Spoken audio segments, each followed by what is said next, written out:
یہ شیطان کا ایک بہت بڑا جو ہے وہ ظاہر ہے ایک ہتھیار ہے کہ انسان کو یہ فیل کرانا کہ اللہ تجھے ناپسند کرتا ہے، یا تیرے تو بہت گناہ ہیں، یا تو اس لائق ہی نہیں کہ اللہ سے بات کر سکے۔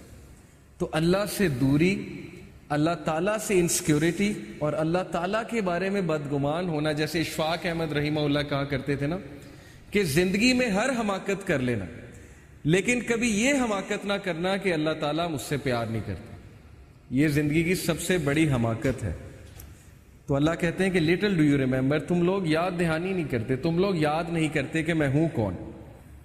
یا ایھا الانسان ما غرک بربک الکریم، سورہ انفطار ورس نمبر 6۔ اے انسان، تجھے کس چیز نے اپنے رب سے غافل کر دیا جو کہ کریم ہے؟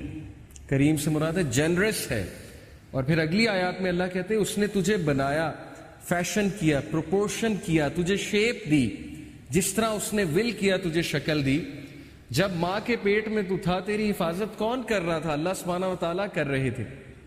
پھر جب تم بڑے ہوئے ہو تمہیں کن کن حادثوں سے اللہ تعالیٰ نے بچایا، ہمارے گناہوں کے باوجود اللہ تعالیٰ ہمیں روزانہ معاف کرتے ہیں۔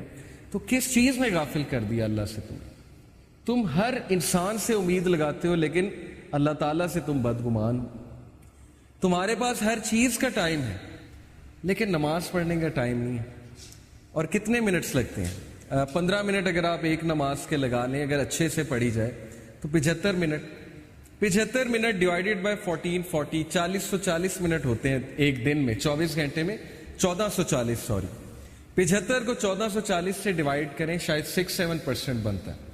تو 6 سے 7% دن کا حصہ اگر تم اللہ کو نہیں دے سکتے، جو وہ ہستی ہے جو سب سے زیادہ میٹر کرتی ہے زندگی میں، تو اس کا کیا مطلب ہے؟ اس کا مطلب یہ کہ ہم ڈیسیو ہو گئے، اس کا مطلب ہے کہ ہم کھو گئے، اس کا مطلب ہے کہ ہم نے اس ہستی کو اگنور کر دیا، یعنی ہم نے اپنے پاؤں پہ خود ہی کلہاڑی مار لی۔ اور وہ ہستی بار بار ہمیں بلاتی ہے، 5 times a day اللہ سبحانہ وتعالیٰ calls us، ہمارے فائدے کے لیے۔ یہ نہیں کہ تمہاری عبادت سے مجھے کوئی فائدہ ہوگا، میرے تو پتہ نہیں کروڑوں اینجلز، اربوں کھربوں اینجلز اللہ تعالیٰ کی حمد بیان کر رہے ہیں۔ معراج کے سفر پہ جب رسول اللہ صلی اللہ علیہ وسلم گئے تھے تو اللہ کے نبی صلی اللہ علیہ وسلم نے بیان کیا کہ ہر ایک آرم کی لینتھ پہ ایک اینجل کھڑا ہوا ہے ہیونز میں، ہر ایک آرم کی لینتھ پہ، جو اللہ کی حمد کنٹینیوسلی بیان کر رہا ہے۔ دیٹ از اللہ۔ تو اللہ تعالیٰ کو ضرورت نہیں ہے، لیکن تمہارے اپنے فائدے کی بات ہے۔ تم وضو کرو گے، تم ان پلگ ہو جاؤ گے، تم سجدہ کرو گے، ٹھیک ہے، اس کے باڈی کے میڈیکل بینیفٹس کتنے ہیں، کیا کیا بینیفٹس ہیں۔ سو یا ایھا الانسان ما غرک بربک الکریم، کس چیز نے تجھے اس ہستی سے غافل کر دیا جو کہ موسٹ جنرس ہے۔ او main kind what has deceived you concerning your Lord, the most generous۔ ابو ہریرہ رضی اللہ عنہ سے ایک حدیث بیان ہوتی ہے، ان اللہ تعالی یقول یا ابن آدم تفرغ لعبادتی املا صدرک غنیا واسد فقرک واسد فقرک۔ کیا ٹرانسلیشن ہے؟ ابو ہریرہ رضی اللہ عنہ سے رپورٹ ہوا کہ نبی صلی اللہ علیہ وسلم نے کہا کہ اللہ سبحانہ تعالیٰ کہتے ہیں، یہ حدیث قدسی ہے، جو حدیث میں اللہ تعالیٰ کی طرف سے بات ہے نا اسے حدیث قدسی کہتے ہیں۔ کہا کہ او سن آف ایڈم، اے آدم کے بچے، busy your self with my worship, اپنے آپ کو فارغ کر لے میری عبادت کے لیے۔ اس کا کیا ہوگا تجھے reward? I will fill your heart with riches and elevate your poverty, میں تیرے دل کو غنی کر دوں گا، میں تجھے کنٹینٹ کر دوں گا، میں تیری ٹینشنز کو دور کر دوں گا، تیرے برڈنز کو ہلکا کر دوں گا، اور میں تیری پاورٹی کو ایلیویٹ کر دوں گا، یعنی ختم کر دوں گا۔ نماز میں رزق ہے، اس سے یہ ثابت ہوتا ہے نماز رزق کو بڑھاتی ہے۔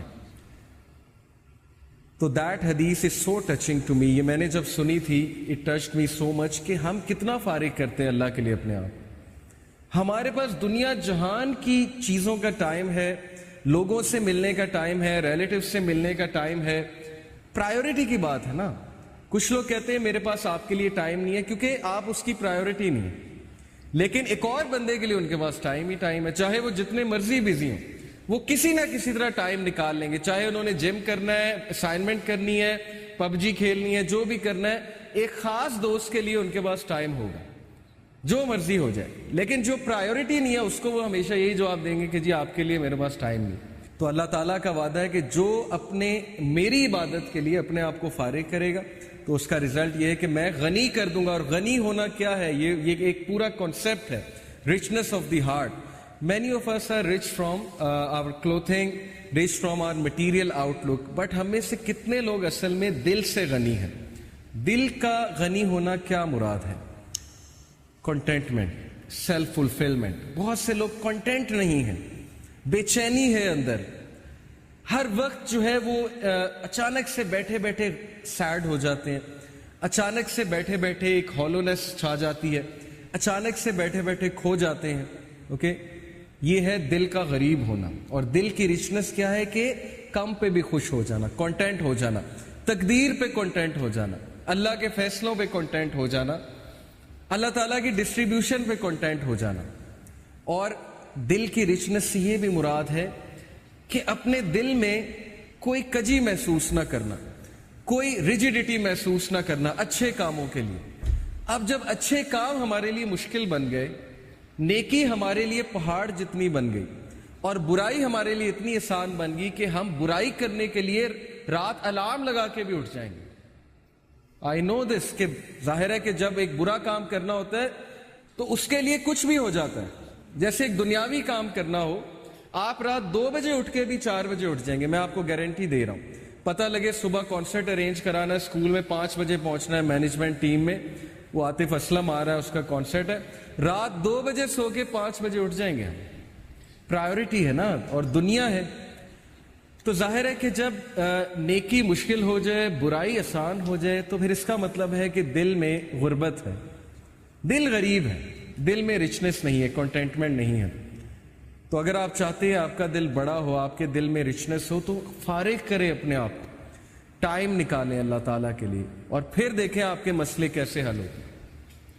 کئی لوگ سے میں نے سنا ہے, ایک بھائی بہت مشکل سے گزر رہے تھے, 2 سال پہلے کا واقعہ ہے.